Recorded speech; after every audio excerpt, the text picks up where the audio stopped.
Yes, it does look like garbage. I know, I admit that. But I had to do it this way because I couldn't use a 3D printer.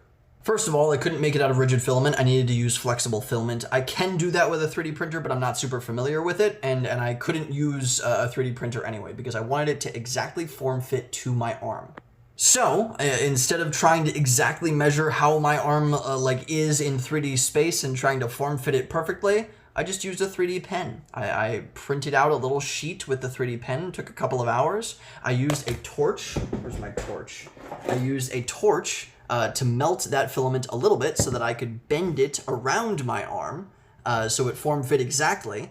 And then I needed to add a bunch of embedded electronics inside of it. And I can't do that with a 3D printer. I can't just put the electronics inside of something that's already housed. So once the sheet was there, I used my 3D pen again to kind of just cover every single individual little module in 3D printer flexible filament. And so I covered it, and the texture is really, really crappy because I didn't smooth it out correctly, but it works better than I think any strategy that I could have come up with an actual 3D printer. I know some people really don't like looking at a lot of little holes. You're about to see a lot of little holes, so look away if that is you. This is the actual texture of it. It could have gotten much smoother. Like you can see on the bottom, this was the actual smoothness of the whole thing.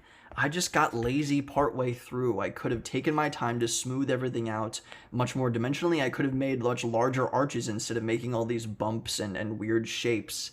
I just got lazy in the middle of it, and I just wanted to finish the project, and so I just covered everything in 3D printed filament pretty rapidly, painted it pretty rapidly, and didn't take the time to properly smooth it. But you can smooth it and make it look really nice. In fact, I bought this little thing from Home Depot. It's kind of like a soldering iron. It could work as a soldering iron, but it's better used as a wood burning tool. See, the tip is flat. So you just are really patient with a wood burning tool and kind of slowly move over things that you have created with a 3D pen, and you can smooth it out. There's this YouTuber called Sonago in South Korea that does beautiful sculptures with just a 3D pen and a wood burning tool and a sander and a torch and a bunch of other tools. But you can make it look nice.